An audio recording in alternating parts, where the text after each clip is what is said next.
5:45টার দিকে মধ্যগণকি তবলাবাড়ি এরিয়া থেকে ফোন গেছিল আমার কাছে। যেখানে একটু রক্তের দাগ আছে, রক্ত পড়ে আছে রাস্তার মধ্যে, একটু একটু অনেকগুলি রক্তের ড্রপ আছে আর 2টা সিলিন্ডারে পড়ে আছে। সিলিন্ডারগুলি অলমোস্ট খালি। তো আমরা এসে দেখেছি এখানে, দেখার পরে আমরা কিছু স্যাম্পল আমরা নিয়েছি আর সিলিন্ডারগুলি আমরা দেখেছি এবং আমরা আমাদের হেফাজতে নিয়েছি আর আশপাশে আমরা খোঁজাখুঁজি করেছি এবং কিছু পাওয়া যায়নি। আবার আমাদের একটা ইনকোয়ারি এখান থেকে স্টার্ট হচ্ছে, দেখা যাক এটা আস্তে আস্তে যদি আরো কোনো কিছু ক্লু পাওয়া যায় তাহলে এটার সঙ্গে লিঙ্ক হবে আর কি।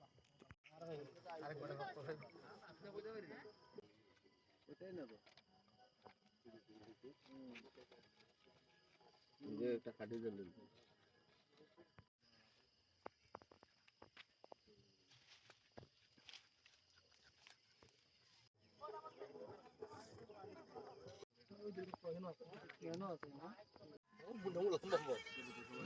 কিছুক্ষণ আগে আমি খবর পেলাম যেখানে 2টা সিলিন্ডার আছে, অনেক রক্তের দাগ আছে। আমি খবরটা শুনে ফোন আইলাম। আসলে তো বুঝতে পারতেছি না ঘটনাটা কিয়ের ঘটনা বা সিলিন্ডার কোথেকে আইলো জিনিসটা।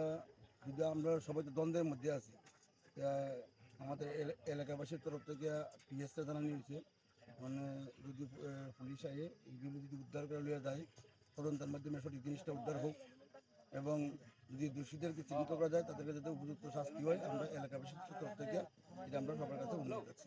এই এলাকাতে তো দীর্ঘদিন আপনার সমাজসেবার কাজ করেন, তো এই ব্যাপারটা আমরা শিওর নিশ্চিত হইতে পারতেছি না। আমরা আশা করি পুলিশ আইলে পরে তদন্ত করলে আশা অবশ্যই জিনিসটা বেরিয়ে দেবো। কোন জায়গা? তবলাবাড়ি।